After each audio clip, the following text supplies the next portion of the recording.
Nós vamos continuar nosso estudo no Catecismo Maior.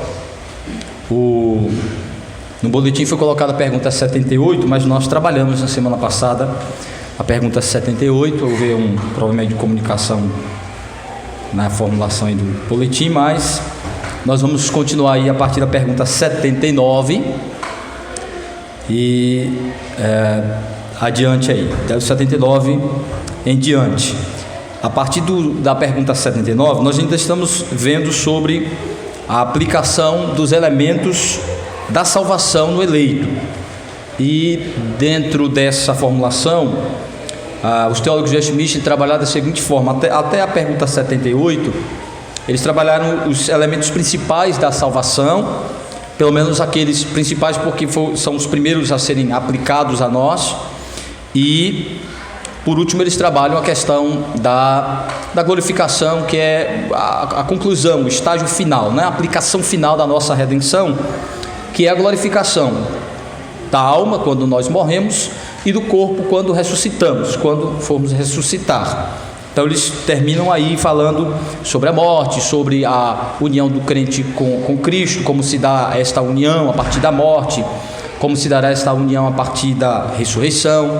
Então eles vão concluir com isso. Neste tempo aí, neste intervalo, a partir da pergunta 79 até 81, eles vão, dentro da aplicação dos elementos, falar a respeito da doutrina da segurança da salvação.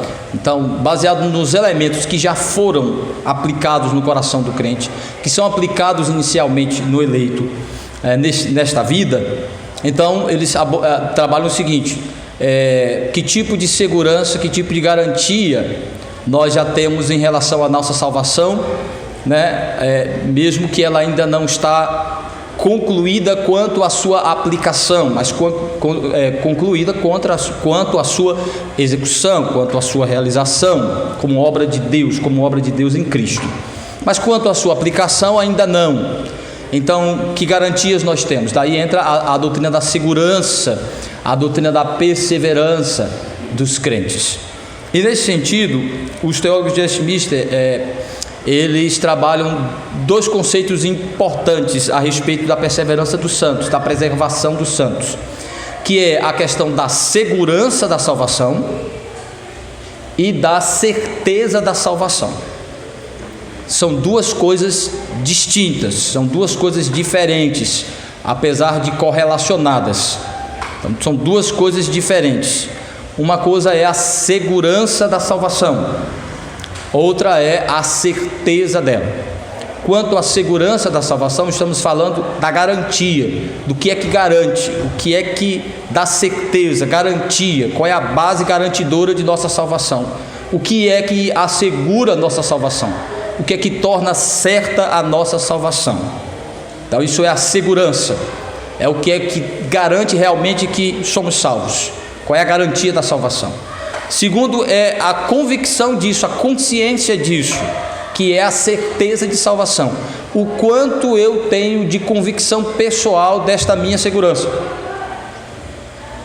Então são duas coisas distintas.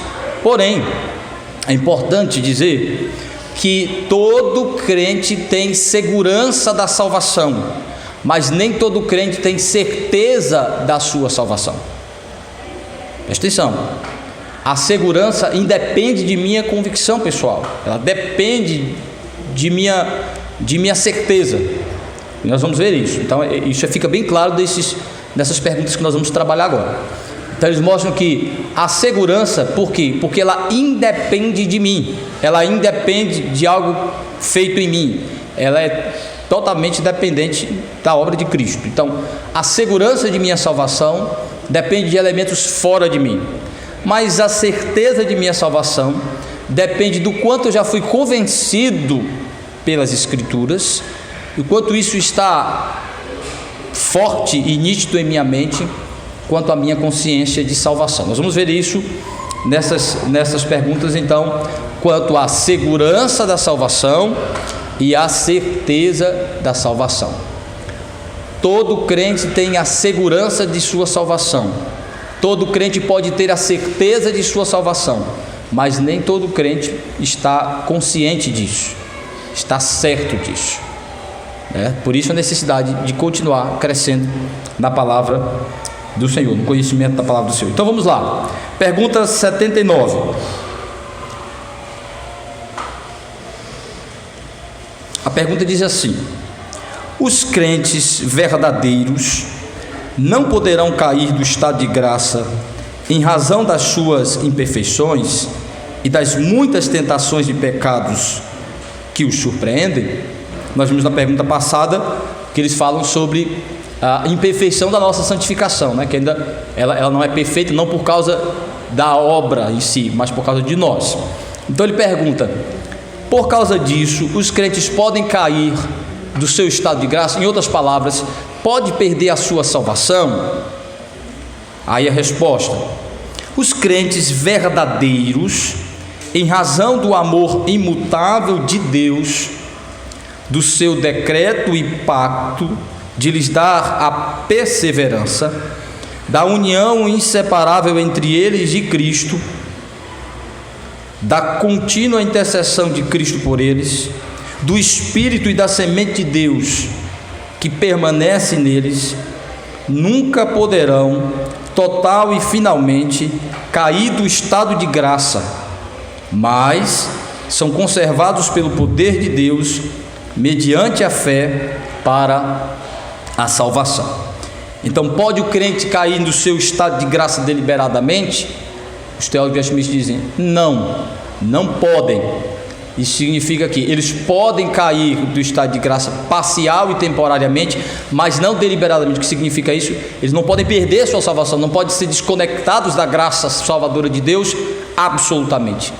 Eles podem perder alguns privilégios e ter alguns obstáculos em sua relação espiritual com Deus e em sua caminhada, mas jamais decair, sair da condição de salvo. Por que isso? Então eles colocam algumas questões importantes. Qual é a garantia de que não podemos cair deliberadamente do nosso estado de graça? Não podemos perder a nossa salvação. Se a salvação é entrar na graça de Deus, não posso sair desse estado de graça. Por que não? Então eles colocam algumas coisas importantes. Primeiro, por causa do amor eletivo e incondicional de Deus. Nos escolheu não porque viu em nós capacidade de ser salvo ou de se manter na salvação. Por causa da natureza do amor de Deus, da natureza do seu pacto, da natureza da obra aplicada em nós, que é a nossa união com Cristo e a intercessão de Cristo por nós, por causa da obra do Espírito Santo e do resultado do que foi produzido em nós. Foi produzida uma natureza divina santa, uma natureza santa em nós, da semente de Deus. Então, vamos trabalhar aí por parte dessa formulação. Então, primeira coisa, baseado exatamente no amor de Deus. Alguém abra, por favor, Jeremias capítulo 31, versículo 3 e João 13, 1. Então, os crentes verdadeiros, em razão do amor imutável de Deus, por causa do amor de Deus, Ele nos amou de maneira eterna, incondicional, um amor eletivo, nos escolheu porque escolheu nos amar, quis nos amar, não por ver algo em nós, não por ver mérito em nós, não por ver capacidade em nós, não por fé preveniente, como dizem os arminianos, não porque Ele prevê uma fé em nós, ou uma capacidade, ou um dom, ou uma qualidade. Um amor eletivo de Deus incondicional, escolheu nos amar. Então, baseado neste amor, que não é condicionado a nada que Ele viu em nós, Deus não pode deixar de nos amar dessa maneira. Não há nada que faça com que Ele deixe de nos amar. Nenhum pecado, nada. É interessante que o próprio apóstolo Paulo diz assim, que Deus nos amou quando ainda éramos pecadores, para mostrar exatamente a incondicionalidade do amor de Deus eletivo, salvador, que não está relacionado com nenhuma resposta do homem necessariamente. Ela vai produzir a resposta do homem, mas a base do amor de Deus não está em nada no homem, está em sua livre escolha. Escolheu amar. Então, baseado na natureza deste amor, que é um amor eletivo, ou seja, amou para salvar, amou para fazer de nós filhos, como está em João 3,16, porque amou o mundo de tal maneira. Esse amor aí é um amor eletivo, é um amor incondicional, é um amor salvador, e este mundo são os eleitos, é o povo de Deus. Aí ele envia Cristo. Então, a natureza deste amor, ela mostra que ela não pode ser alterada. O amor de Deus não pode ser alterado por nós, seu amor eletivo. Então vejam aí, Jeremias 31, versículo 3. De longe se me deixou ver o Senhor, dizendo: com amor eterno eu te amei, por isso com benignidade te atraí. Olha que coisa interessante. Ele está falando da escolha eterna de Deus pelo povo de Israel, e que esta escolha é caracterizada, é definida como um amor, com um amor eterno, ou seja, antes deles existirem, faz parte da natureza de Deus, do decreto eterno de Deus, da condição imutável de Deus como um ser eterno. Ele diz assim: na sua mente, na eternidade, Deus os escolheu amar. Deus escolheu vocês para ser alvo do amor salvador, e por conta do seu amor eletivo, aí veja só, Deus não nos chama para nos amar, Deus nos chama porque nos ama. Deus não chama o eleito para amar o eleito, Deus chama o eleito para o eleito conhecer o amor que Deus tem por ele, um amor especial que Deus escolheu direcionar a ele. Então ele diz: com amor eterno eu te atraí.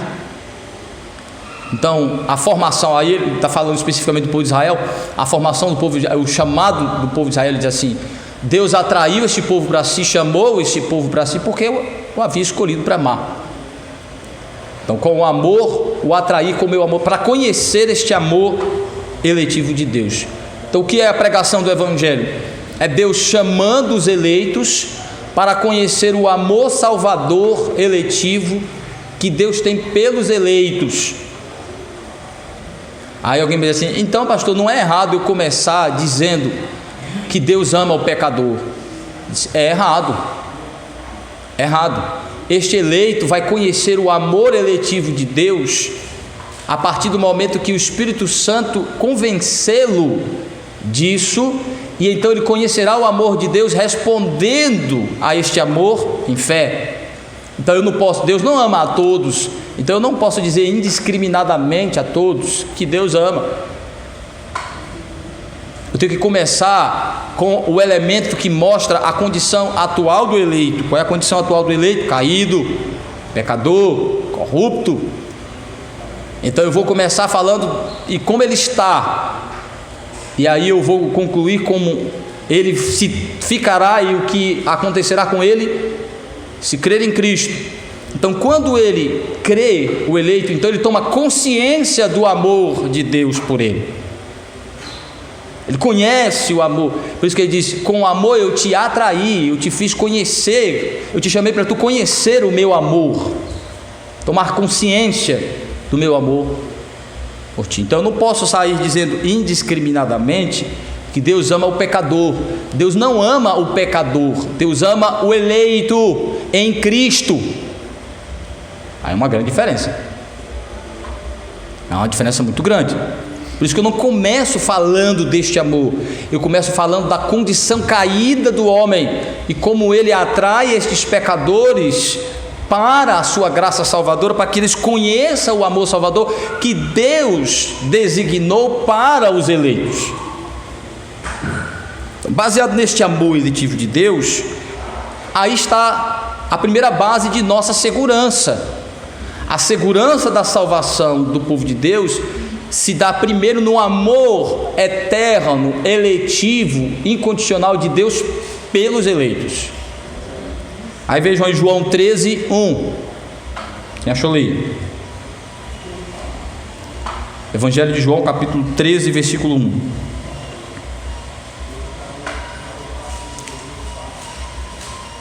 Ora, antes da festa da Páscoa, sabendo Jesus que era chegada a sua hora de passar deste mundo para o Pai, tendo amado os seus que estavam no mundo, amou-os até o fim.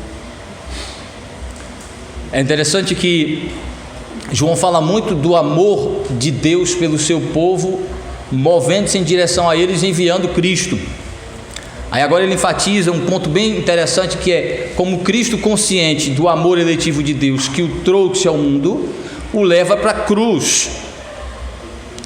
Então ele diz assim: pelo amor com que ele os amou, amou até o fim. Isso mostra que nada que o homem faça, ou seja, ou realize, demove Deus do amor para com os eleitos. Você imagina, o texto está dizendo assim: Jesus Cristo foi levado à cruz, está consciente aí e disposto a sofrer tudo que está designado para ele sofrer, porque amou os seus e amou até o fim, mostrando que é incondicional, eletivo, especial este amor. Aqui nada pode mudar. Mas presta atenção numa coisa: se os arminianos estão certos que o nosso pecado ou a nossa rebeldia pode tirar a nossa salvação, o texto está dizendo, e nem tudo ainda havia acontecido, o texto está dizendo que Jesus Cristo vai até o fim com o seu plano, porque ama o seu povo e ama de maneira especial, e que não pode ser desfeito esse amor.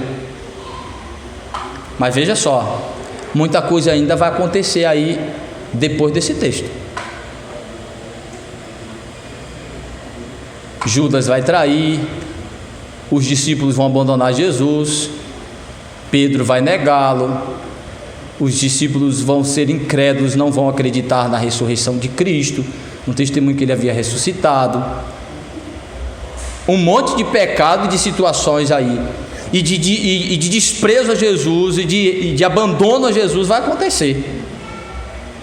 Mas o texto está dizendo que ele os amará até o fim. Por quê?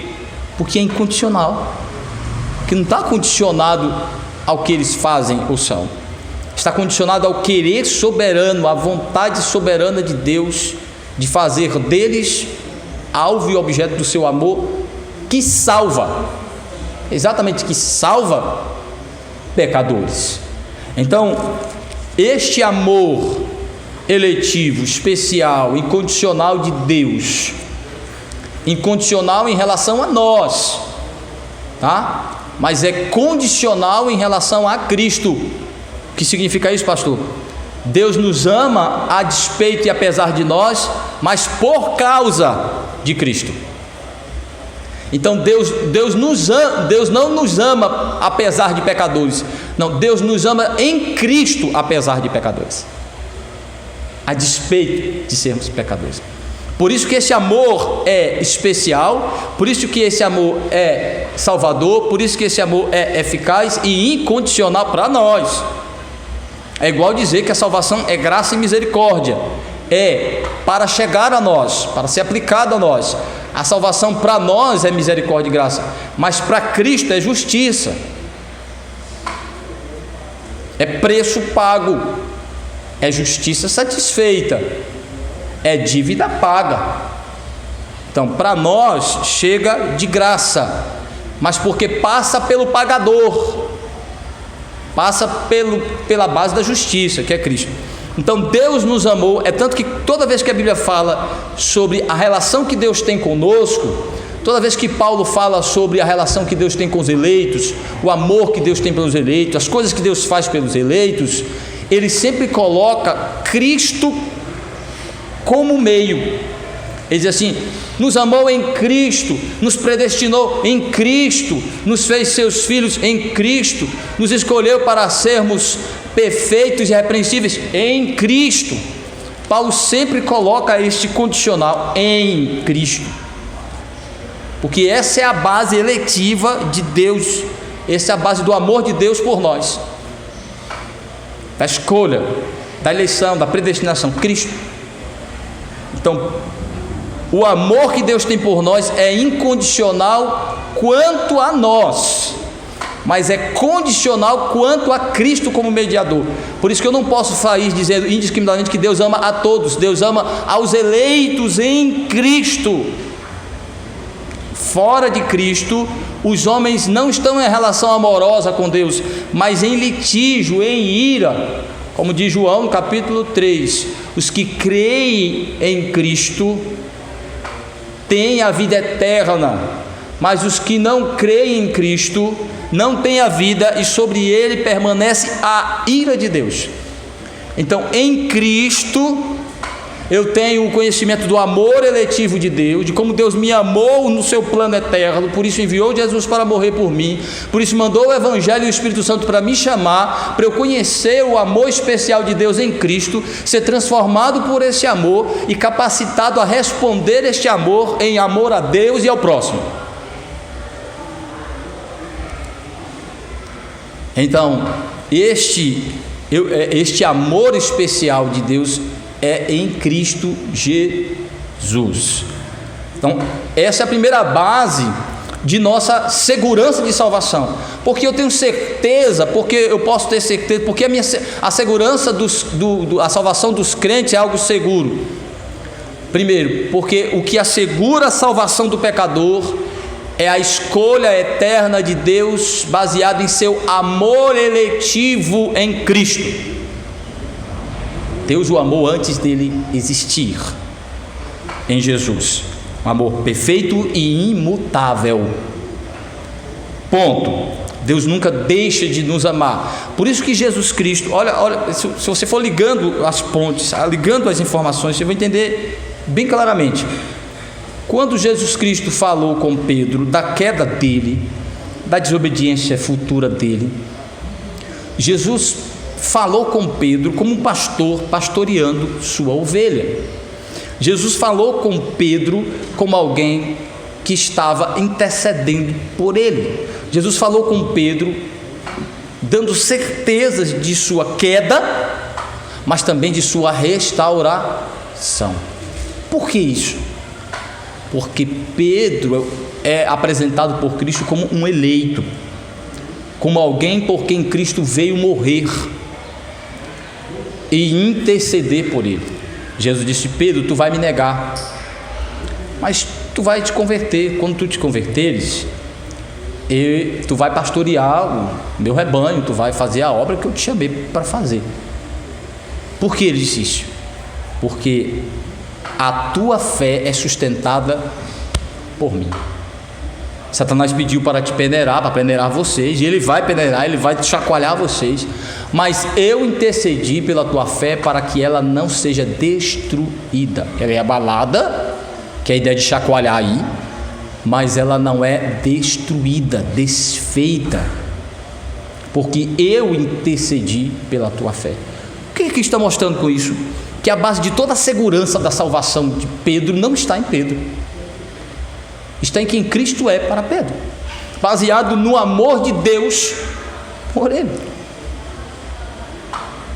Então é a segurança que Cristo dá para Pedro e para todos que são verdadeiramente eleitos pelo Senhor. Então, o primeiro ponto da segurança da salvação é o amor de Deus pelos eleitos.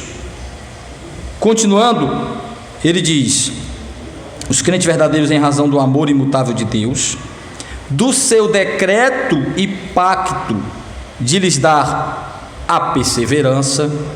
Vejam aí 2 Timóteo capítulo 2 versículo 19 e Hebreus 13 versículos 20 e 21.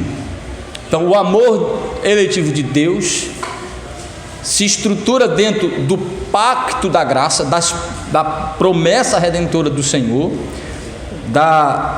do pacto de Deus com o seu povo em Cristo, da aliança eterna do Senhor, e é o fato de Deus ser o administrador deste pacto amoroso que garante a segurança de nossa salvação.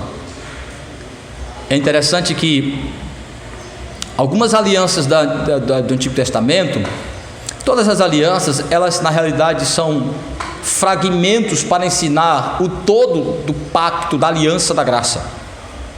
E um dos mais significativos para entender a administração soberana de Deus no pacto é o pacto com Abraão.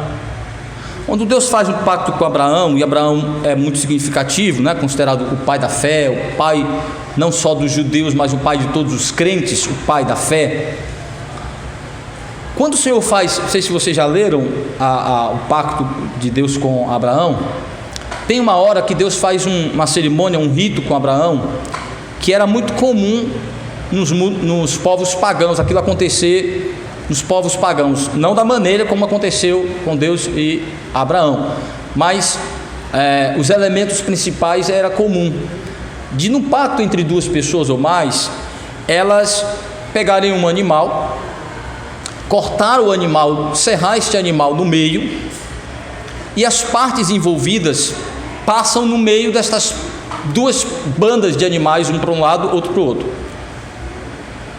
Isso significa que houve que foi fechado aquele pacto, que foi firmado aquele pacto com sangue, com sacrifício, que eles empenharam sua vida naquele pacto, penhoraram sua vida naquele pacto, e que as duas partes estão imbuídas, envolvidas para cumprir a sua parte no pacto, que o pacto envolve duas ou mais pessoas e com direitos e deveres e responsabilidades para ambas as duas partes administram o pacto com as responsabilidades mútuas. É como um casamento. O casamento é um pacto entre duas pessoas, é uma aliança em que as duas partes são administradoras desta aliança, cumprindo a sua responsabilidade pessoal na manutenção deste pacto. Amor, fidelidade, comprometimento mútuo. Então, esta prática era comum.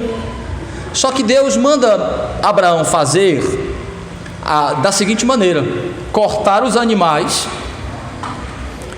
colocar as bandas dos animais, deixá-las expostas no chão. Em vez de Deus e Abraão passar entre as bandas dos animais, Deus é quem passa sobre os animais, consumindo-os com fogo. O que isso significa na relação de Deus com Abraão, como representante dos eleitos, do povo de Deus, do povo escolhido, do povo especial de Deus, é que mesmo Deus exigindo uma responsabilidade, uma resposta de obediência e fidelidade para com o seu povo, dentro do pacto com ele, esta aliança é monergística, ela não é sinergística, porque a sinergia é as duas fontes de energia, as duas partes envolvidas. Neste caso é monergística, ou seja, a manutenção da aliança depende exclusivamente de Deus. O homem é capaz de quebrar a aliança, mas não de rompê-la, de destruí-la, de desfazê-la. Então Deus chama para um pacto, faz este pacto, porém quem garante a manutenção do pacto, a permanência do pacto, as cláusulas de permanência do pacto é Deus. Por quê? Primeiro, são partes desiguais, não são partes iguais. Deus é superior ao homem, santo, perfeito e justo. Segundo, o homem não pode cumprir a parte que Deus exigiria dele, fidelidade e obediência plena e perfeita a Deus. Mas Deus continua exigindo isso dele, só que isso vai ser dado não pelo homem, mas pelo substituto do homem, que o próprio Deus é providenciar. Por isso que ele é o que chama para o pacto, faz o pacto, estabelece as cláusulas do pacto, estabelece o pacto e o mantém. Por isso que a gente diz que a salvação é monergística, é a mão única de Deus sustentando a salvação, é Deus exclusivamente planejando, executando e consumando a nossa salvação, é obra exclusiva e plena de Deus. No pacto com Abraão isso fica muito claro. Por quê? Porque mesmo que o povo venha e ocorreu, quebre a aliança, desobedecendo ao Senhor, Deus não desiste desta aliança, Deus não anula esta aliança, porque ela é mantida por Ele, administrada por Ele. Então o que ele vai fazer? Ele vai ignorar a infidelidade do seu povo? Não. Ele vai tratar a infidelidade do seu povo no seu mediador, e vai transformar esse povo infiel num povo fiel. É a figura que Paulo tem na mente quando ele fala de Efésios 6, de Cristo amando a sua igreja, se entregando por ela, para lhe dar vestes santas e para fazer dela uma noiva idônea, capaz e santa. Se você prestar atenção na linguagem lá, você vai perceber que ela não é santa, ela não é pura, ela não é fiel. Deu a vida para fazê-la santa. Não é para fazer. Então é o amor eletivo de Deus, baseado no pacto que Deus tem com o seu povo em Cristo, que vai colocar este povo nesta aliança, neste pacto, e os manter firmes, perseverantes no pacto, ainda que quebre, ainda que seja infiel, ainda que seja desobediente. Deus os mantém no pacto para fazer deles o que Deus pretende que eles sejam em Cristo, para mantê-los no pacto do Senhor. Por isso que você vê Deus levando o povo ao cativeiro, depois traz de volta, Deus disciplinando o povo, depois Deus restaura este povo de novo, até que ficar claro qual é o meio mesmo ordinário de Deus fazer do seu povo um povo santo, fiel e obediente ao seu pacto, à sua aliança.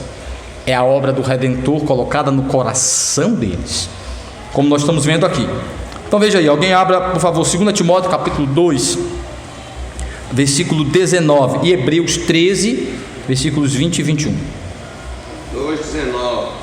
Entretanto, o firme fundamento de Deus permanece, tendo este selo: o Senhor conhece os que lhe pertencem, e mais, aparte-se da injustiça todo aquele que professa o nome do Senhor.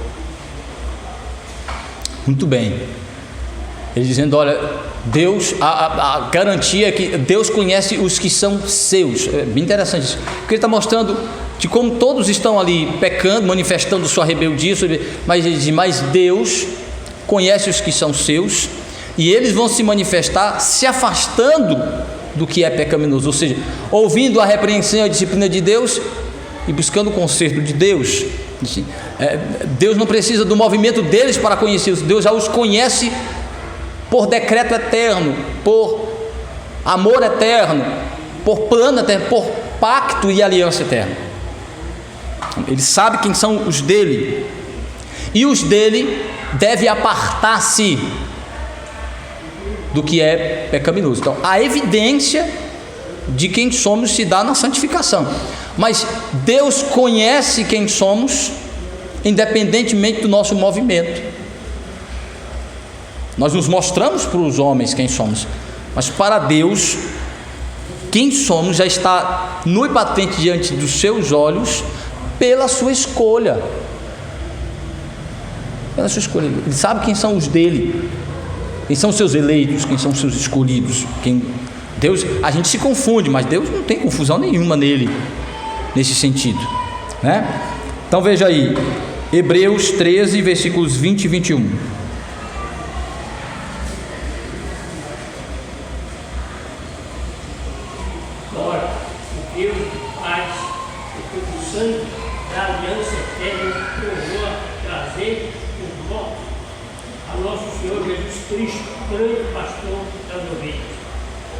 Aperfeiçoe em toda boa obra, para fazermos a sua vontade, operando em vós o que perante Ele é agradável, por Cristo Jesus, ao qual seja glória para todos sempre.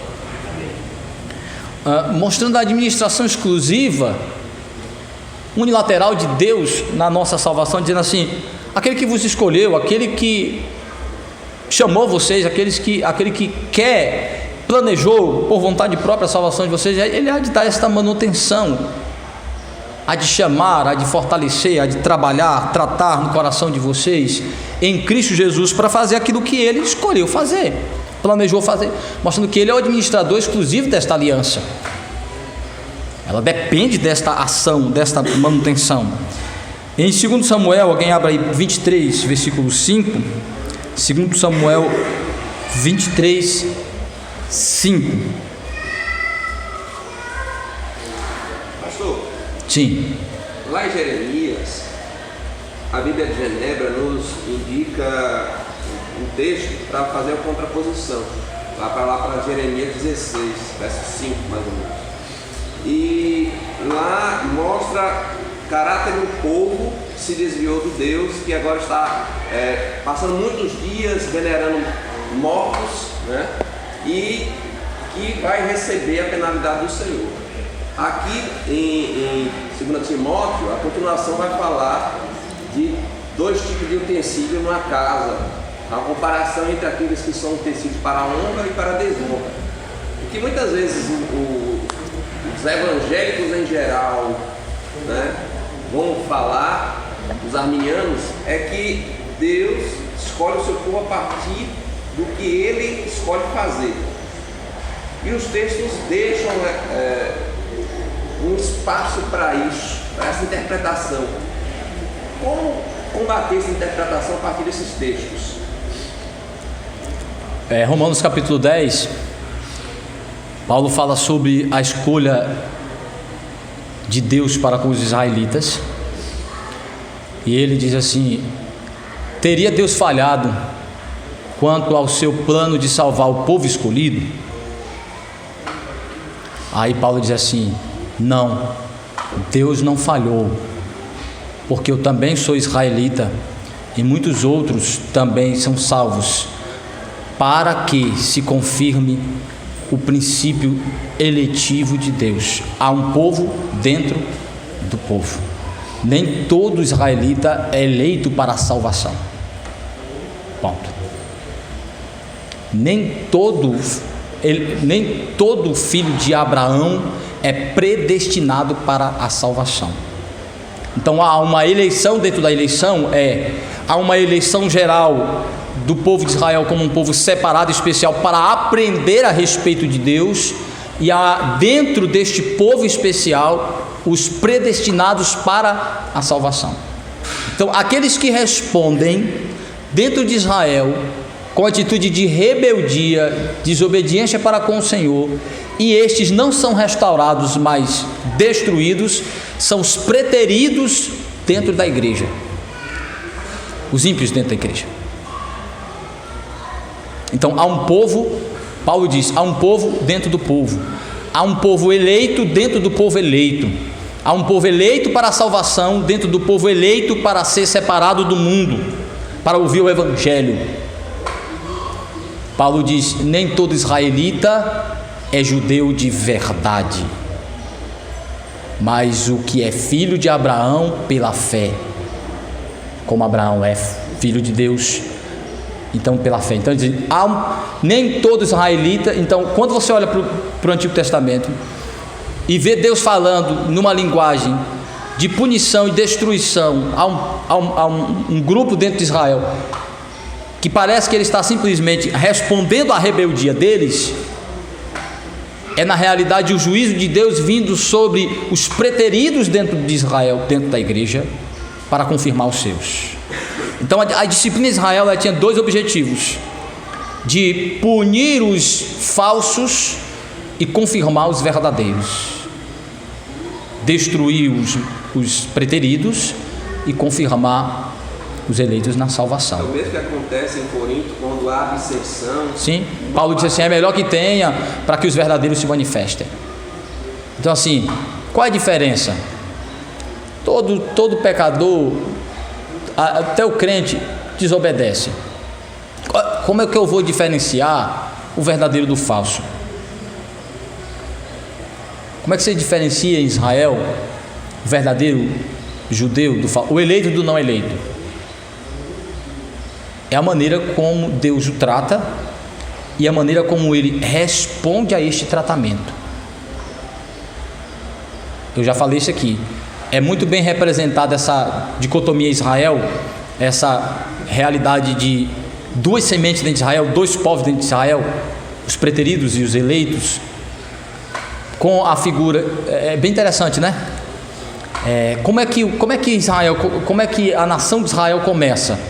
A nação de Israel começa governada de maneira teocrática pela tríade de profeta, sacerdote e rei em Israel, não é isso? Aí o povo deseja um rei, Deus lhe dá um rei, mas segundo os moldes dos povos pagãos, aí Deus dá Saul, né? Saul, o povo sofre com Saul, e Saul é destituído de seu cargo e Deus lhe dá um outro rei, que é o rei Davi. Estes dois reis de Israel, a Bíblia diz que um representa Cristo e o outro não, né? Davi é um tipo de Cristo, é uma figura de Cristo. Mais do que isso, Davi é figura de Cristo, mas é também figura do povo eleito de Deus, do verdadeiro povo de Deus. E Saul representa os preteridos, os ímpios dentro do povo de Deus. Então o que ocorre? Davi reina, promove um governo unificado, forte, poderoso, realizador, temente a Deus. A nação cresce, é unificada em torno do temor ao Senhor, da obediência ao Senhor, a despeito dos pecados de Davi, que nós vamos ver isso. Mas o governo de Davi, governo unificado, forte, poderoso, realizador e próspero, e norteado pelo temor a Deus. A partir de Davi começa a decadência, apesar de Salomão trazer uma característica para o reino que também está relacionado a Cristo, que é a sabedoria e a prosperidade. Mas a partir daí o reino já começa a cair em decadência em termos de unidade. Depois de Salomão, o que acontece? Os reinos são divididos. E quando é que o reino é refeito, reorganizado? Quando é que o reino volta à unidade? Humanamente falando, nunca mais. Vocês já prestaram atenção nisso? Depois da divisão das duas, Israel em norte e sul, nunca mais se unifica, nunca mais é unificado politicamente falando. Sabe quem vai unificar Israel politicamente falando? Os babilônicos. Vai trazendo de volta, e aí eles vão governados por quem? Por governantes subjugados ao império babilônico, depois Medo-Persa, né? Mas o que ocorre? Quando Cristo vem, diz que ele é o prometido por Davi, que sentaria no trono para promover unidade, prosperidade e vitória final para o povo de Deus, como um povo unido em torno do seu ungido. Quem é que faz isso? Jesus Cristo. Jesus Cristo. O que é que você vai perceber na realidade em tudo isso? É que dentro do povo de Deus, dentro do povo de Israel, há sempre essa dicotomia entre os salvos e os perdidos, os que são e os que não são. Essa divisão de norte e sul, se você prestar atenção, o sul é temente a Deus, o norte é o contrário, né? O norte é temente a Deus, o sul nem tanto. A maioria dos reis do sul, é isso? É o contrário? Eu me confundo. Sul. São os que não estão com Judá, os que não estão alinhados à linha de Davi, a maioria são ímpios. Para mostrar exatamente que dentro de Israel aos salvos e os perdidos, os eleitos e os não eleitos. Não é os obedientes e os desobedientes, não é os que querem crer e os que não querem crer, é eleitos e não eleitos. Porque se você prestar atenção, na maioria das vezes, todos se rebelam, todos desobedecem. Mas o que é que vai fazer a diferença? Pelo menos você tem uma ou outra, você tem um profeta, você tem... Mas o que é que vai fazer a diferença? É exatamente a graça, a misericórdia de Deus se manifestando para que, através dos eleitos, ocorra arrependimento, conversão ao Senhor e graça restauradora. Então, você pode dizer, se uma menina perguntasse, então, Deus rejeitava o seu povo quando o povo rejeitava ele. Deus só salvou aqueles que quiseram ser salvos. Quando foi que o povo de Deus quis Deus? De verdade. Não sou eu que estou dizendo. Deus disse assim: eu levantei a mão, eu escolhi um povo que é rebelde de coração e duro de serviço. É um povo bom? É um povo que escolhe Deus, que quer Deus? É um povo obediente? É um povo que Deus vai acolhendo porque ele vai respondendo positivamente a Deus? Não. Deus está dizendo assim: eu escolhi, vocês são pecadores, são maus, perversos, eu separei um povo que ainda em sua condição natural é mau, é perverso, é cruel, mas por causa do meu amor, com amor eterno eu os atraí para fazer. Daí você entender a promessa de Jeremias e de Ezequiel. Ele disse assim: vocês nunca vão me obedecer, vocês nunca vão ser fiéis a mim, vocês nunca vão me amar como eu mereço, mas eu porei dentro de vós o meu espírito, vos darei coração novo, espírito novo, para que me temais e obedeçais os meus mandamentos. Então, na realidade, Deus escolhe Israel para separar como um povo que primeiro vai aprender sobre a salvação. Dentro desse povo escolhido para aprender sobre a salvação está os que vão ser beneficiados por essa salvação e outros não, que Paulo chama de eleitos, aqueles que são salvos segundo a eleição de Deus em Israel. Mesma coisa, muitas pessoas nascem em famílias cristãs, nem todos são eleitos para a salvação.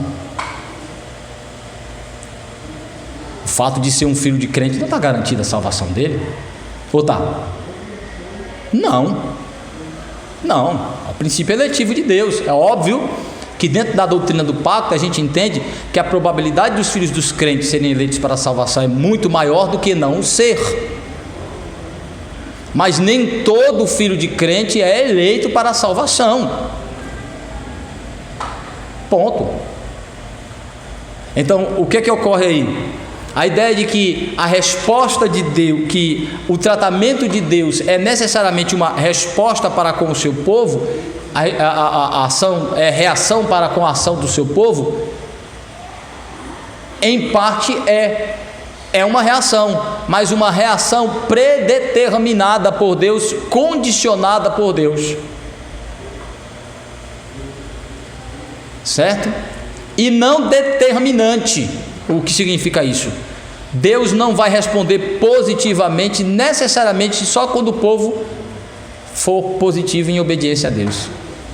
Não. Se o tratamento de Deus positivo, se Deus me acolhesse só quando eu fosse obediente e merecedor, quem é que seria? Eu vi uma frase bem interessante, diz assim: se o homem puder perder a salvação, o homem perde a salvação. Se o homem puder perder a salvação, ele perde a salvação. Em outras palavras, ele nunca vai tê-la. Se a salvação pode ser perdida, todo homem perde sua salvação. É óbvio. Se ela pode ser perdida, quem é que pode garantir ela? Quem? Se a garantia é a perfeição de obediência, quem é que pode garantir? Quem vai garantir? Se salvação pode ser perdida, todo mundo perde. É como se Deus desse a salvação e disse: ó, depende de você aí manter essa salvação. Aí dá, mas o homem não fica. Aí no final ele diz assim: eu tentei, né? Dei, vocês não quiseram ficar com ela. Não é ridículo isso? É ridículo, para mim isso é ridículo. Quando a gente olha para o plano de Deus, não tem nada a ver isso aí. Nada a ver. Então, quando disserem, e quando você olha para o povo de Deus, Deus respondendo a este povo desobediente em disciplina. Sim, é verdade. Mas Deus está respondendo a este povo, baseado em sua providência, no plano que ele tem. Mas essa resposta não é determinante para o que este povo vai ser. O que é determinante é o plano de Deus, do que ele quer fazer deste povo, o que ele está planejando fazer com este povo. Eu os escolhi para ser. Então essa escolha de Deus, este amor eletivo de Deus, este pacto monergístico de Deus, que é a segurança, que é a garantia. Então o que significa, presbítero Ricardo e os demais irmãos? Nenhum povo eleito do Senhor no Antigo Testamento se perdeu. Todos os israelitas que se perdeu eram preteridos, eram ímpios. Todo. Nenhum eleito do Senhor se perdeu. Então os que se manifestaram rebeldes e sua rebeldia não foi tratada com graça e misericórdia e arrependimento, é porque estes indivíduos não foram eleitos para a salvação. Saul, que aí eu esqueci de terminar isso aí, Saul e Davi representam exatamente essas duas realidades. Mas eu pergunto, qual é a diferença entre Saul e Davi? Qual é a diferença? Como pecador, alguém pode me dizer aí qual é a diferença? Davi é melhor do que... Mas preste atenção numa coisa: o que foi que Samuel disse para Saul quando comunicou que ele perderia o reino? Alguém lembra? Ele tiraria dele o espírito. Eu lembro da passagem que Saul agarra Samuel, aí sim, foi rasgado. Ele disse, assim como minha veste rasgou, você também será rasgado. ótimo, Deus tirou o reino de tua mão. Mas tem uma conclusão aí: ele tirou o reino de ti e vai dar a um que é melhor do que você. Já viram isso? Lê aí. Vai dar a um que é melhor que você. Em Hebreus vai dizer: porque Davi era segundo o coração de Deus. Mas eu lhes faço esta pergunta, meus queridos irmãos, olhando para a história de Davi, em que Davi é melhor que Saul? Olhando para a história de Davi, em como que o coração de Davi se alinha com Deus e o de Saul não se alinha? Davi se arrependia e pedia perdão, e Saul é uma das evidências, né? É uma das evidências, era o arrependimento. Mas é mais que isso.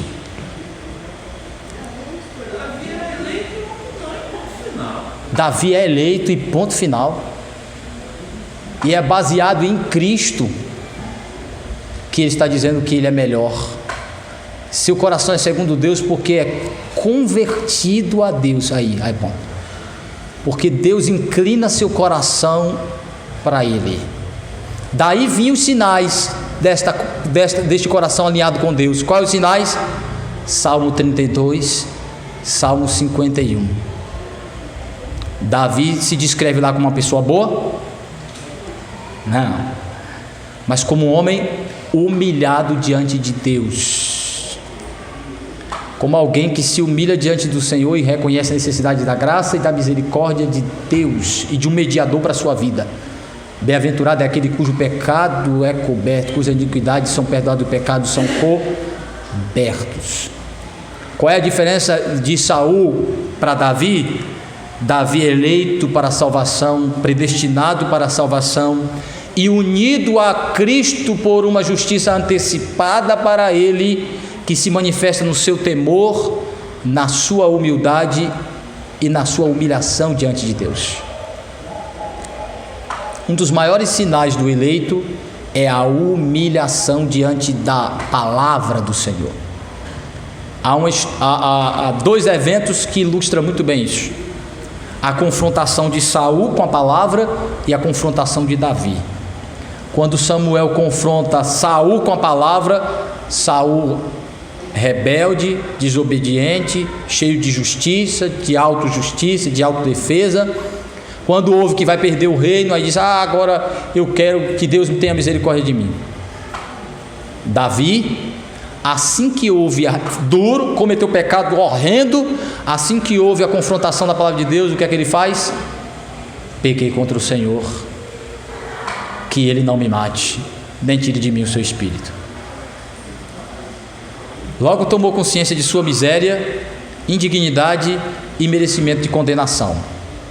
Enquanto Saul fica se justificando, aí eu gosto de dizer para os crentes: sabe um teste bíblico que eu aplico para saber se um crente é convertido de verdade? É como ele responde à orientação pastoral bíblica.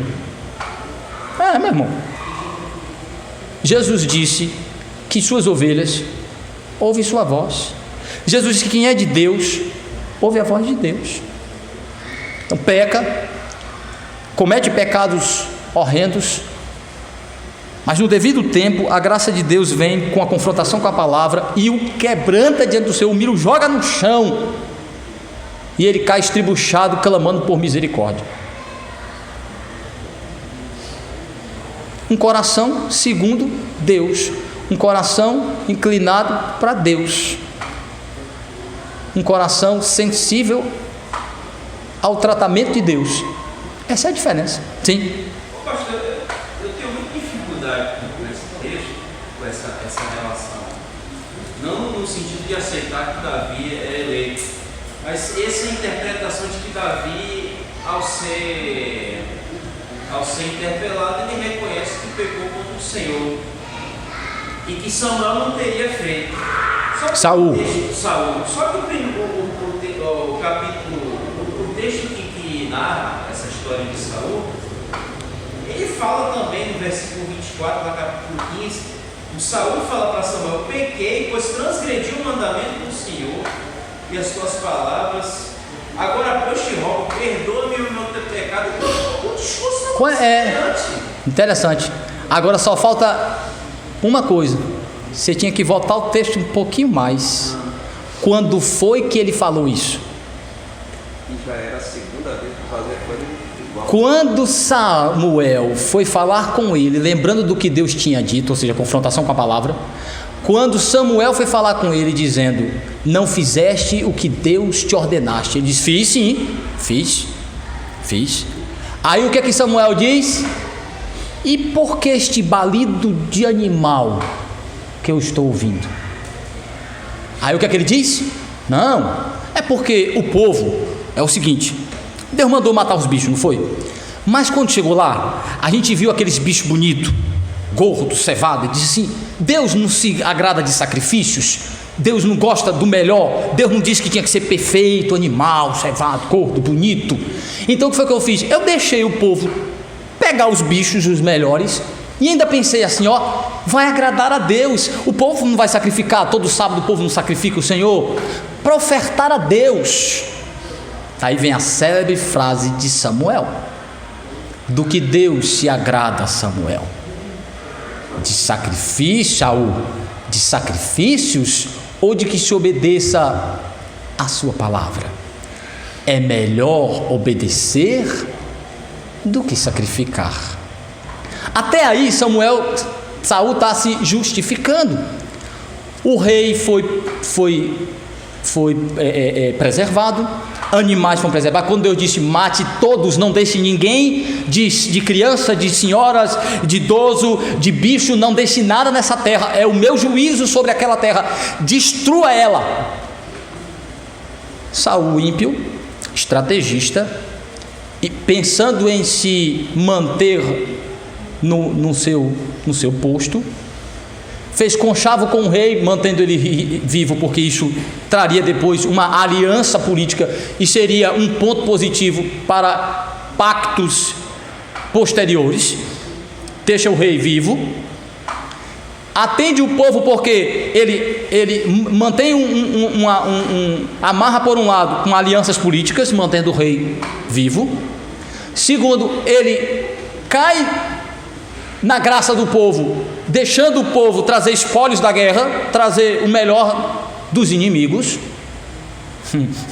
e dá uma versão própria de sua obediência à palavra de Deus, para engabelar o sacerdote, para dizer assim: não, preste atenção, meu amigo, eu fiz como Deus mandou, mas chegando lá, vendo essa possibilidade de ter um espólio, de ter coisa boa, de trazer coisa boa, até para servir melhor a Deus, eu deixei. Então, há uma diferença aí. Quando Natan confrontou Davi, até ser confrontado, Davi estava calado com o seu pecado. Ele diz isso no Salmo 32. Quando ele foi confrontado com a palavra de Deus, imediatamente Davi disse: pequei contra o Senhor. Ele foi cínico, né? Estava duro ali, disfarçando, contando a história, e ele dizendo que não era nada com ele, que ainda ali... Foi cínico do mesmo jeito. Foi cínico. Mas é a resposta imediata a palavra que disse: você é este pecador, você é este mau, você é este hipócrita, você é este desobediente, você é este ingrato, Deus lhe abençoando, lhe dando tanta prosperidade, tanta coisa.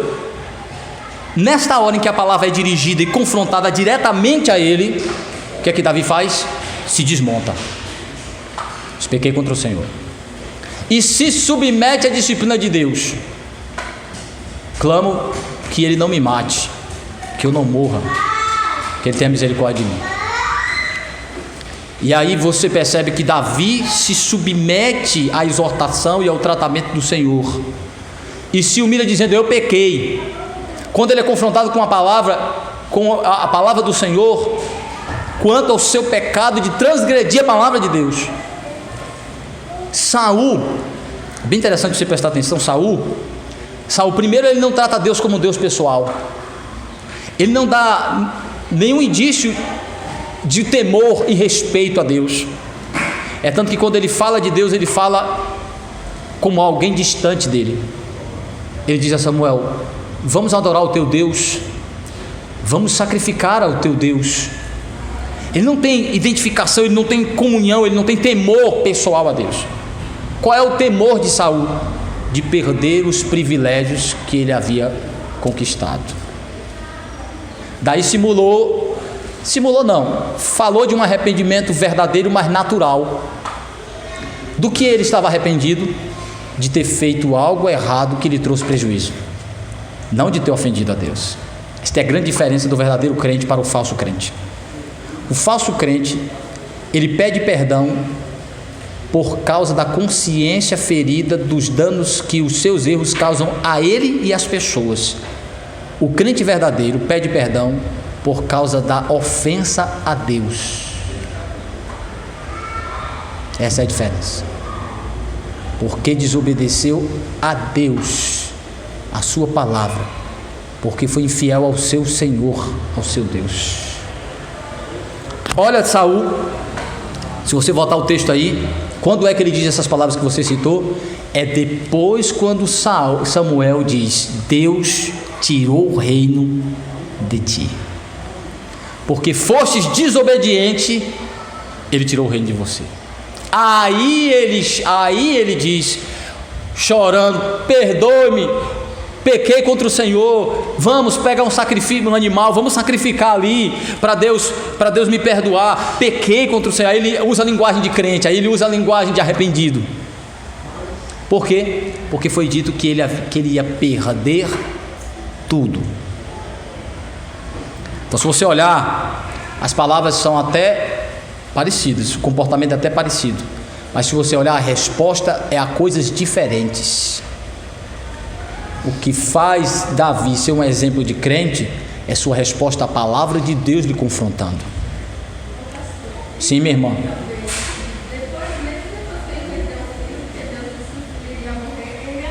Teve consequências, hein?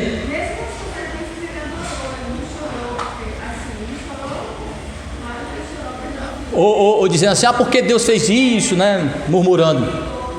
Não murmurou, né? Não murmurou. E sabia que aquilo era a consequência que Deus tinha colocado sobre o seu pecado. No caso de Saul, poderia não ter, se fosse eu vou perder, mas tem a mesma atitude. Eu quero que Deus me perdoe, eu quero que Deus reconheça que eu errei, eu quero que Deus me perdoe porque eu errei. Eu não quero ficar mal com meu Deus, eu não quero ser visto como um desobediente, mas o problema dele é perder o reino. É tanto que é bem interessante, viu? Que depois disso aí, o que vai acontecer com Saul? Uma decadência espiritual e moral crescente. Um espírito mau rondando sobre ele. Em vez do Espírito Santo continuar dando dons teocráticos, o Espírito se afasta. E agora os demônios intensificam a opressão sobre ele, manifestando o seu lado mal e sob obsessão de querer matar Davi, porque ele já vai percebendo que Davi é seu substituto. Gradativamente ele vai percebendo isso. Aí seu ódio contra Davi, a prova de que na realidade esse homem é um ímpio. Saul é um ímpio. É tanto que o que vai acontecer em Israel? Depois de Davi e Saul, todos os reis na história de Israel vão ser reportados, vão ser relacionados ou com Saul ou com Davi. Ou é segundo os caminhos de Saul, ou é segundo os caminhos de Davi. Estão entendendo aí essa dicotomia sendo construída dentro do povo de Deus, essa dualidade dentro de Israel? Salvos e perdidos, eleitos e preteridos. E aí Saul representa exatamente os ímpios dentro da nação, os rebeldes, os desobedientes, os que não são convertidos, não são de Deus, mas estão lá no meio do Senhor. Depois Jesus dá um exemplo disso, né? Pega 12 apóstolos, o núcleo inicial da igreja cristã, e aí o que acontece? 11 é eleito para a salvação e 1 não é. Núcleo inicial da igreja cristã. E Jesus disse isso. Eu não chamei vocês, eu não chamei 12 entre vocês, e 1 não era o diabo, não era o filho de Satanás, não era o filho da perdição, Judas, um preterido. Vou mostrar então que dentro do povo, dentro do povo escolhido de Deus, do povo separado para Deus, nasce eleitos para a salvação e nasce também preteridos. Então, para mostrar aí que que Deus não está construindo a relação com o seu povo, Deus não está garantindo a salvação do seu povo, que Deus não está formando o seu povo, baseado necessariamente na resposta que eles vão dar. A resposta vai confirmando o plano de Deus, vai confirmando o propósito de Deus, e não o contrário, e não formando ele. Ele vai manifestando. Então a resposta do povo é apenas a evidência a que parte eles pertencem. E Paulo deixa isso muito claro em Romanos 10, ou é 11, né? Romanos 10, quando ele fala sobre um povo perdido dentro dos israelitas, e que Deus não falhou, e que o plano de Deus não falhou, porque o seu plano com os eleitos firmou, se fez, realizou. Então, os eleitos que deveriam ser salvos em Israel, diz Paulo, foram salvos. E os que se perderam faziam parte dos preteridos, dos rejeitados. E a manifestação desses rejeitados serve para a inclusão dos gentios na aliança como parte do plano que se revela agora. Vê? Então, os arminianos e dispensacionalistas ainda dizem assim: o israelita que não é salvo é porque ele desobedece a Deus e Deus responde a ele rejeitando ele. E ainda vão mais longe, ainda vai dizer assim: e porque os judeus não aceitaram Jesus, Deus então foi e se virou para os gentios e criou um novo programa de salvação para os gentios. Ou seja, começou a salvar os gentios baseado em Cristo, desprezando a aliança com Israel. E aí o dispensacionalista diz, ele vai reto quando terminar o tempo dos gentios, porque para os dispensacionalistas a salvação dos gentios é um adendo, é um intervalo, é um senão na história de Deus com Israel, baseado nesse texto de Paulo. Mas aí é um grande engano.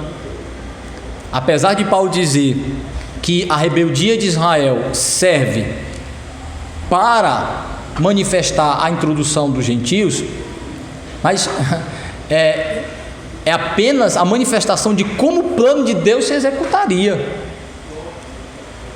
de que a parte preterida, a parte ímpia de Israel se manifestaria rebelde para com o Senhor, pondo fim à era judaica como um povo exclusivo de Deus, pegando os eleitos judeus, unindo-os aos eleitos gentios para formar a igreja do Senhor como uma árvore enxertada. Paulo disse, uma oliveira enxertada. A árvore é a mesma. Ainda colocando essa questão de Saul e Davi. Saul, ele foi confrontado 2 vezes por Samuel. A primeira, ele ofereceu sacrifícios, e na hora que acabou de ofertar sacrifício, ele quis justificar porque ele estava oferecendo sacrifícios. Queria tomar o lugar do sacerdote. Ele queria tomar o lugar do sacerdote, ou seja, ofereceu o seu melhor para Deus. Existem várias desculpas, né, para várias circunstâncias da vida, para você desobedecer a Deus. Sim. E é essa característica que mostra quem são os ímpios, tanto dentro... Soberbos, arrogantes, querendo serem reconhecidos pelos seus próprios esforços e qualidades que acham que têm, né? Que acham que têm neles mesmos. Não confiam em outro. A sua confiança não está em outro, está em si mesmo. A sua capacidade de ofertar alguma coisa boa, de fazer o melhor. Sempre as circunstâncias nos levam a fazer algo diferente do que a Bíblia nos fala. E a gente sempre quer justificar. E o pior de tudo é que o argumento é assim: ele está tentando fazer o melhor dele, e nessa busca de fazer o melhor, ele erra, ele falha. Então Deus olha para isso apenas como um erro de alguém que está tentando acertar. Segundo o pensamento dele. E tem muito crente acreditando nisso aí. Tem muita gente acreditando nisso aí, que Deus nos chama para a gente fazer o melhor. E nessa tentativa de fazer o melhor, a gente erra, falha, e Deus vai ignorar as falhas e vai ficar com o melhor. Não, salvação não é isso não. É com o nosso esforço pelo melhor e Deus vai complementar o nosso melhor. Não, de maneira nenhuma. E isso aí faz até sentido no nosso serviço a Cristo, o nosso serviço em Cristo, que nós oferecemos o máximo que podemos, mas a perfeição da obra está em Cristo. Então ela é aperfeiçoada em Cristo, porque eu já sou um salvo e já estou em Cristo. Mas para ser salvo, de maneira nenhuma. Nós já vimos aqui que as nossas obras, ainda estando em Cristo, elas não são perfeitas. Nosso culto, nosso serviço, nosso estudo aqui não é perfeito, por causa de nós. Por mais que a gente observe os preceitos da palavra de Deus, ainda não é perfeito. Então essa imperfeição é suprida pela perfeição de Cristo, porque estamos em Cristo. Mas sem estar em Cristo, o nosso melhor não vale nada. Sem Cristo, o nosso melhor não vale nada. Aí se encaixa Isaías: é trapo de imundícia. Nossas melhores obras de justiça fora de Cristo serve para nada. Quando Deus nos julgar, sem Cristo somos pesados e achados em falta. Em Cristo nós somos achados completos por causa de Cristo, por causa dele, a justiça dele. Então veja aí, para a gente finalizar aqui a pergunta 79 hoje. Então, alguém leu aí Samuel 23:5?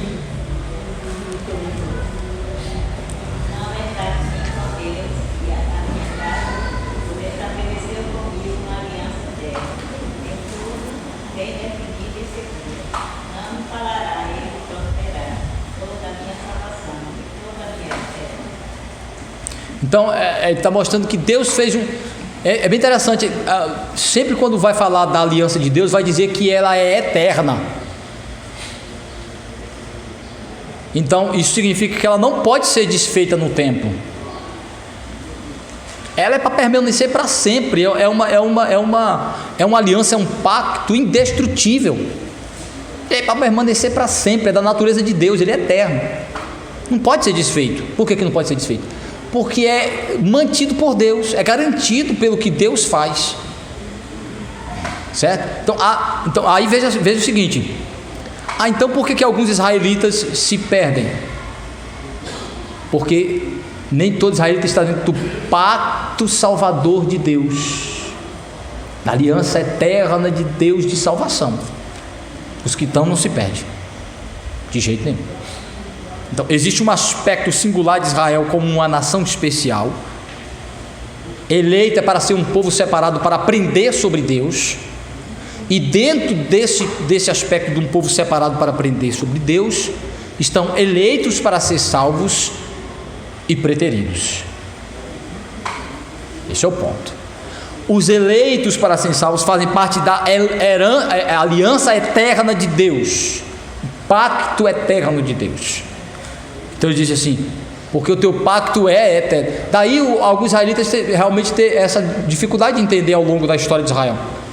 Se o pacto de Deus é eterno com o seu povo, por que o povo foi para o cativeiro? Por que o povo sofre? Por que Deus rejeita o seu povo temporariamente? Então até isso aí vai sendo construído ao longo do tempo para mostrar que nem todo israelita está dentro do pacto salvador de Deus. E muitas vezes era uma geração inteira. Era um período em que uma geração inteira, praticamente quase toda, era preterida e destruída. Praticamente destruída. Ficando apenas o remanescente fiel, os eleitos, para serem trabalhados a partir dali. Você tira, por exemplo, a própria história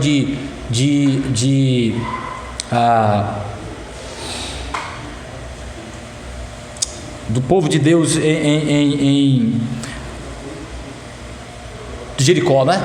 Que você tem as duas figuras importantes, os espias indo olhar a terra, mas você tem aí fugiu o nome dos homens.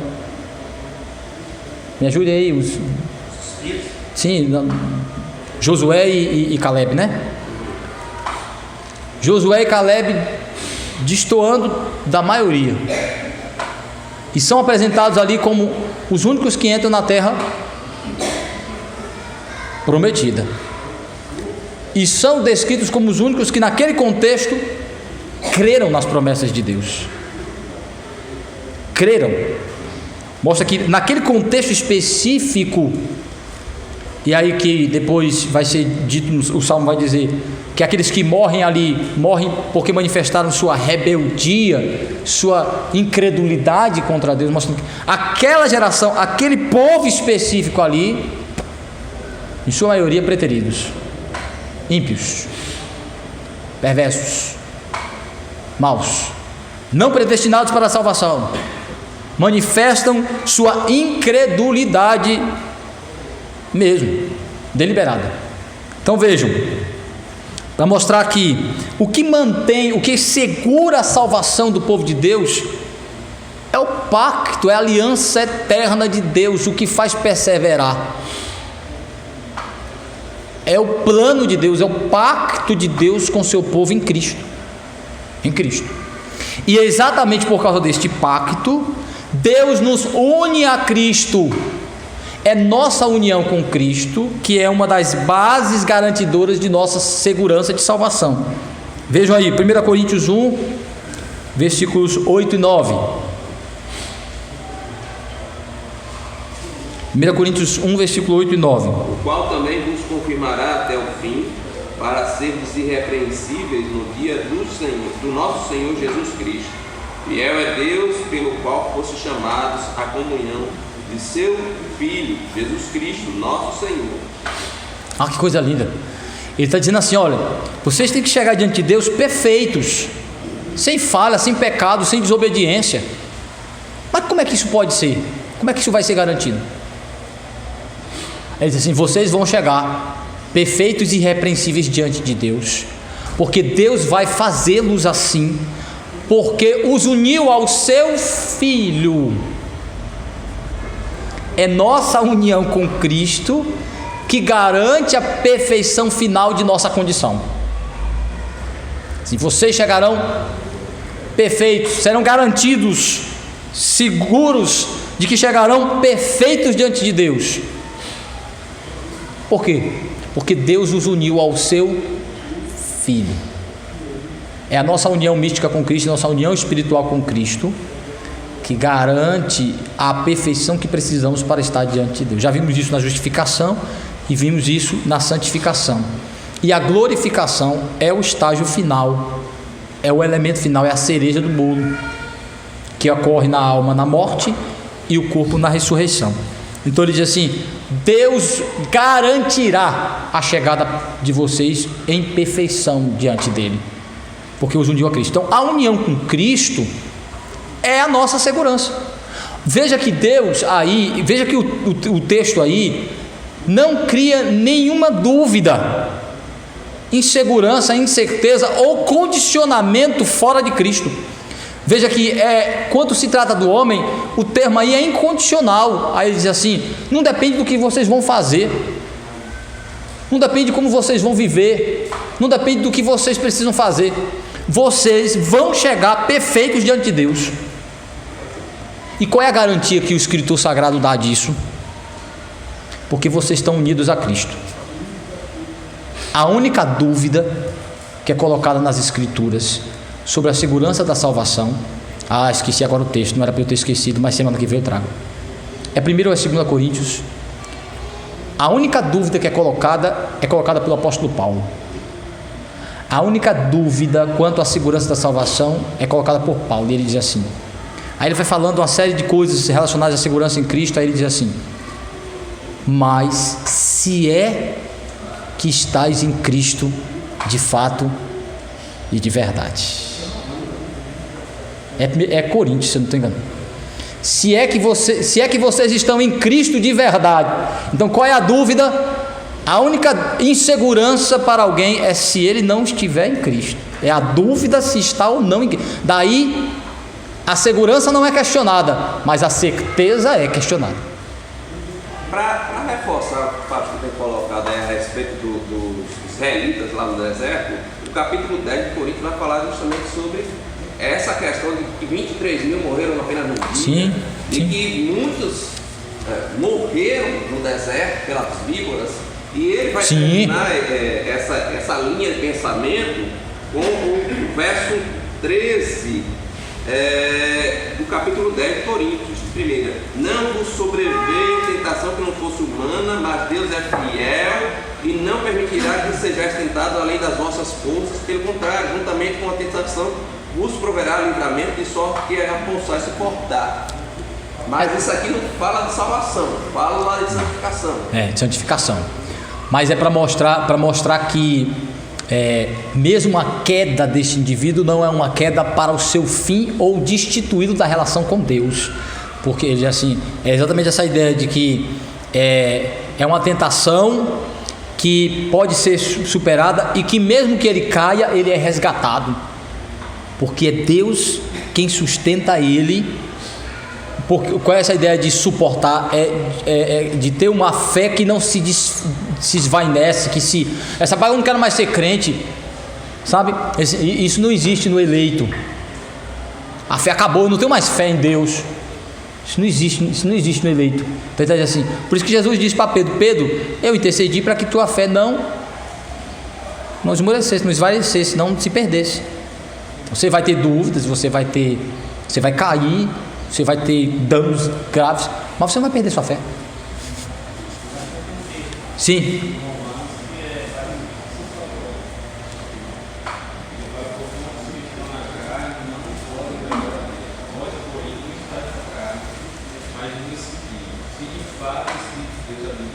Pronto, esse é tratando especificamente do Espírito. Se é que aí Paulo coloca uma dúvida dizendo...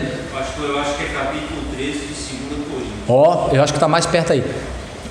Mas tem a ver o que David também colocou, que ele está dizendo assim, Paulo também coloca essa dúvida, se é que o Espírito está em você, porque se o Espírito de Cristo não estiver em você, você não é de Cristo. Examinai-vos a vós mesmos se realmente estáis na fé, provai-vos a vós mesmos, ou não reconheceis que Jesus Cristo está em vós, se não é que já estáis reprovados. Olha que interessante. Aí o arminiano vai dizer assim, não, veja só o que ele está dizendo, é perda de salvação aí, porque ele está dizendo assim, olha, vocês vejam se vocês estão na fé, ainda estão em Cristo, se é que Cristo não já rejeitou vocês.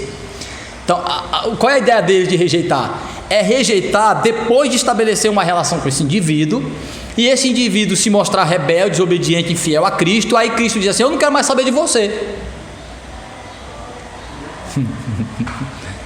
Paulo está dizendo, é o contrário. É o contrário. Ter sido rejeitado é nunca ter sido escolhido para ter uma relação com Cristo.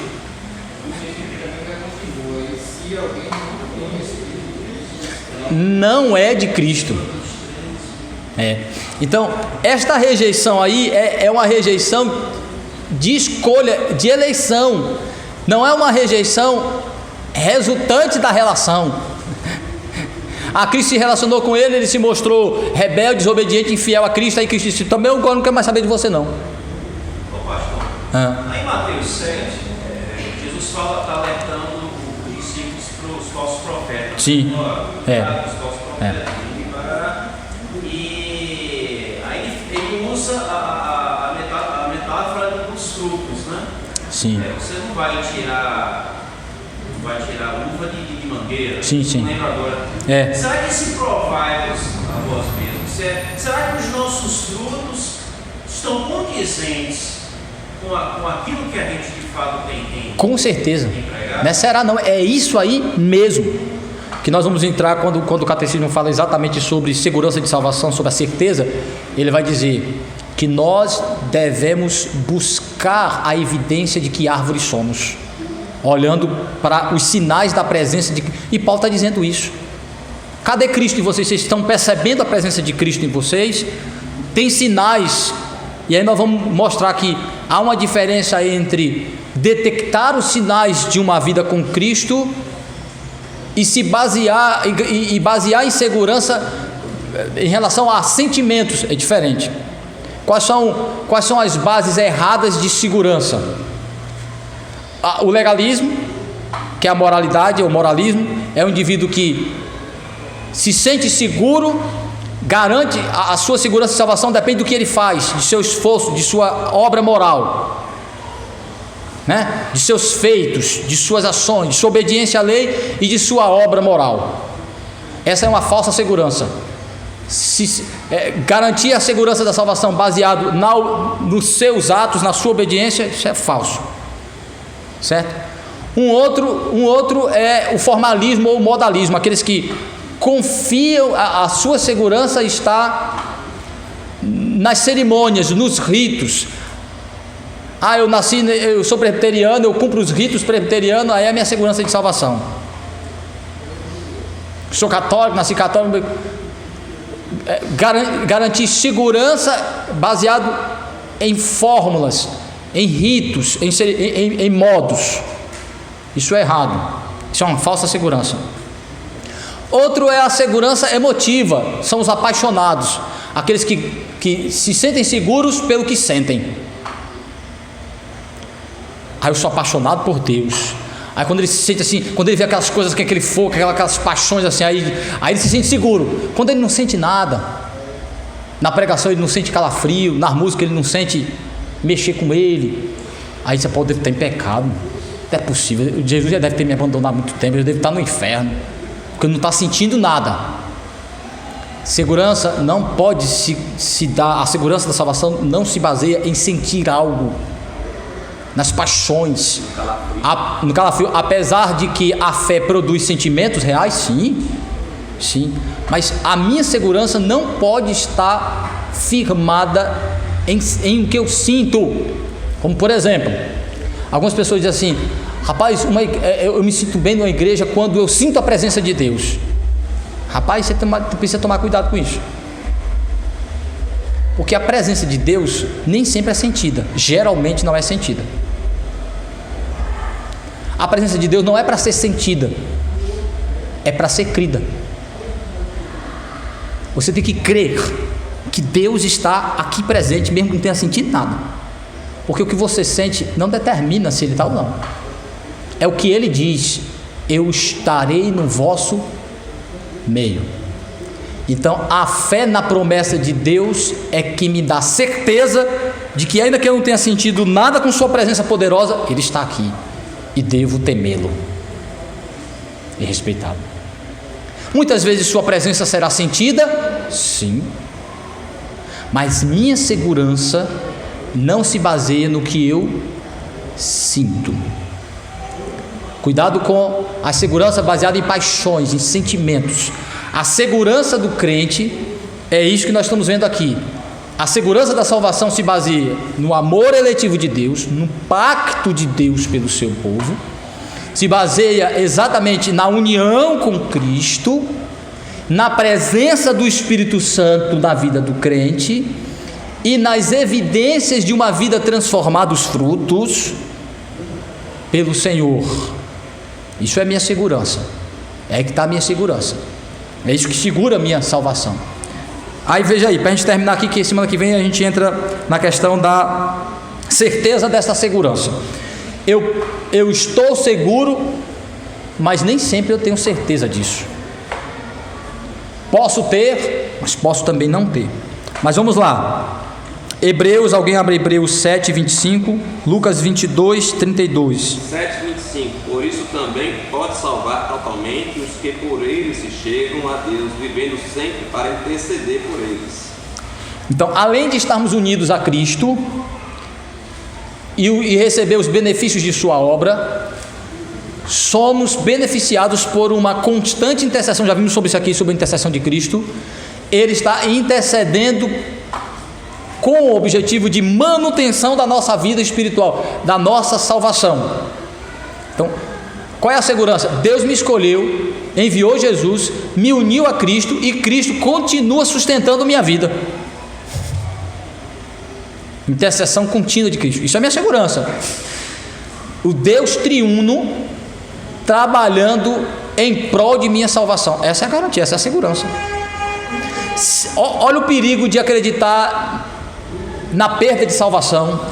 Se você acreditar que a salvação pode ser perdida, você não está colocando em dúvida o caráter do homem, você está colocando em dúvida o caráter de Deus. Foi Ele que disse que era o Salvador e iria salvar o seu povo. Foi Ele que disse que nos chamou para receber a sua salvação. Jesus que disse que Ele era Salvador. Foi o Espírito Santo que disse que Ele é aquele que convence as pessoas para receber a salvação de Cristo. A Bíblia diz que foi o Pai que disse que enviou Jesus para salvar seu povo. Quando você duvida, coloca dúvidas na salvação, é o caráter de Deus que você está questionando, e não o homem. É Deus que está sendo questionado. Então, veja as implicações perigosíssimas de se acreditar em perda de salvação. Veja aí, Lucas 22, versículo 32, João 17, 9, Cristo ainda falando de sua intercessão. Lucas 22, 32, quem achou ler? Eu, porém, roguei por ti para que a tua fé desfaleça. Tu, pois, quando te converteres, fortalece teu irmão. É bem linda essa palavra de Cristo a Pedro. Lê e relê essa passagem. Ela é muito fantástica. Jesus já diz a queda de Pedro, fala da restauração de Pedro e diz por que isso vai acontecer. Porque Jesus é o intercessor dele. A tua fé é mantida por mim. Por isso que o escritor aos Hebreus é fantástico. Amarre, pega os ensinamentos, vai amarrando, vai mostrando. Ele diz assim: desembarace de tudo que impede você na sua caminhada cristã e olhe firmemente para Cristo. E o que é que ele diz de Cristo? Que é autor e consumador a vossa fé. Outra coisa interessante, Pedro não era convertido até aquele momento. Que tipo de conversão é essa? Pedro é crente, Pedro é regenerado? É. O que é que ele está dizendo aí? Que é isso que algumas pessoas confundem, né? Já falei aqui sobre, foi semana passada, foi retrasado que eu falei sobre conversão no processo de santificação. A conversão faz parte do arrependimento. Toda vez que você e eu pecamos, nós nos desviamos da comunhão com o Senhor e da vida de santificação. Então, quando eu me arrependo, há uma conversão, porque todo pecado me faz desviar. O que é conversão? Retornar, dar meia volta. O pecado me afasta de Deus, o pecado me direciona para longe de Deus, em termos de relacionamento e de santidade. O que é que o arrependimento faz? O perdão de Deus faz? Me leva de volta à santificação, me leva de volta a uma comunhão plena com o Senhor. Então a conversão, toda vez que você peca e se arrepende, está acontecendo o quê? Conversões. Então existe uma conversão que é um ato que ocorre na regeneração, quando eu saio da condição até então de pecador perdido e passo a ser filho de Deus. Então aí é uma conversão de status e de condição espiritual imediata. Eu saio da condição de perdido para de filho, converteu. Só que na minha caminhada de santificação, eu peco, então eu me desvio. Toda vez que eu peço perdão e me arrependo, eu estou me convertendo. Pedro, por que eu digo isso em relação a Pedro? Que Pedro é um crente, é um regenerado, e Jesus está falando de uma caminhada de santificação, de um arrependimento que tem a ver com o pecado que ele vai cometer, e que é o crente, é servo do Senhor, é regenerado, é nascido de novo, é eleito. Porque olha a linguagem de Cristo. O que vai fazer Pedro se arrepender é exatamente o fato dele ser intercedido por Cristo, dele ser alvo da intercessão de Cristo, e dele já ter uma fé. Eu intercedi pela tua fé. Então ele já é crente, ele já é regenerado. Mas o que é que vai acontecer com ele? Ele vai se desviar, ele vai cair temporariamente do seu estado de graça, ele vai desobedecer ao Senhor. Mas é igual os puritanos gostam de fazer a seguinte figura: a arca representa a salvação da graça, pela graça. Fora da arca é a condenação, certo? Todos que estão dentro da arca estão salvos pela graça de Deus. Mas dentro da arca tem choro, tem xixi, tem cocô, tem sujeira, as pessoas tropeçam e caem, está escuro, tem tropeços, pode haver discordância, mas tudo isso dentro da graça há conserto e há restauração. Como um crente, você cai, mas cai dentro da graça. Cai em um lugar onde há restauração para você. É isso que Jesus está dizendo para Pedro. Pedro, tu vai me negar, tu vai pecar, mas tu vai se arrepender. Como é que Jesus tem garantia de que ele vai se arrepender? Tu vai se arrepender e vai se converter. Como é que Jesus dá essa garantia? Porque Jesus Pedro é filho da intercessão de Cristo. É um filho da intercessão. Como todo crente é. Pedro é um exemplo disso. Então, Pedro, não é que Pedro não era crente até então. Pedro não negou Jesus porque ele não era crente. Pedro negou Jesus porque era um crente que ainda peca, era um crente ainda com corrupção, era um justificado em santificação, que peca, mas que tem graça providenciada. Por isso que todo crente, o eleito, ele vai se arrepender, ele vai ser conscientizado de seus pecados, ele vai ser movido para ter uma constante busca de arrependimento. Por isso que falamos aqui, como arrependimento, como algo que faz parte da santificação. Pedro era crente, e é exatamente porque era crente que Cristo garantiu que ele cai, mas não fica prostrado. Sua fé não se destrói, porque eu sou o mantenedor dela. intercessor dela. Essa é a segurança. Por isso que Jesus deu segurança a Pedro. Aí vejam aí, João 17:9.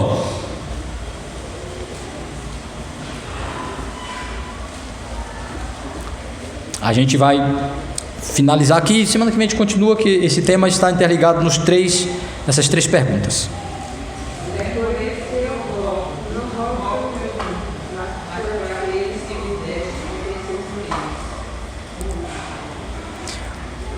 Veja que coisa fantástica, Jesus dizendo assim. Ele fala que nenhum dos que Jesus deu, do que Deus deu para ele, nenhum se perdeu, né? Nesse texto ele está dizendo isso, que é a oração chamada de oração sacerdotal ou intercessória de Cristo. Isso, eu quero que os irmãos prestem atenção. Quando ele fala isso, ele não está falando simplesmente que Cristo pede ajuda a Deus em nosso favor, que Cristo tenta ajudar a gente, não. Essa intercessão, ela é eficaz, é uma intercessão garantidora. É pelo fato dele estar intercedendo, é que nós não caímos e não ficamos prostrados deliberadamente. É Cristo trabalhando como um mantenedor de nossa fé. Aí o que é que ele está dizendo assim? Olha, dos que tu me deste, nenhum se perdeu, exceto aquele que já era da perdição. E eu continuarei intercedendo por eles, por todos que tu me deste, por estes, e não pelo mundo. Aí Jesus mostra essa divisão aí do mundo, essa dicotomia. Os eleitos e os preteridos, os que o Pai deu para Jesus, que é os eleitos, os que o Pai deu a Jesus, e os que não fazem parte deste grupo, que é chamado de mundo, que é chamado de preteridos. Eu intercedo pelos teus e não pelos que estão fora. Cristo intercessor. Então essa é a segurança, é um dos pontos de nossa segurança. Cristo intercedendo em nosso favor. É algo totalmente fora de nós. Então semana que vem a gente continua concluindo essa parte da segurança para falarmos sobre a certeza. Nem sempre essa segurança está plena de convicção em nossa mente. A gente pode ter dúvidas. Ah, pastor, é errado um crente ter dúvidas de sua salvação? Não, é um sinal de que ainda somos pecadores e precisamos crescer na graça e no conhecimento. Nós vamos ver exatamente isso, como é que isso é tratado pela palavra de Deus. Quando há dúvidas em meu coração, quando a minha luta pessoal me leva a ter dúvidas, incertezas e me desencoraja. E o que é que a graça de Deus faz em relação a isso? Que Ele pois nos abençoe. Amém.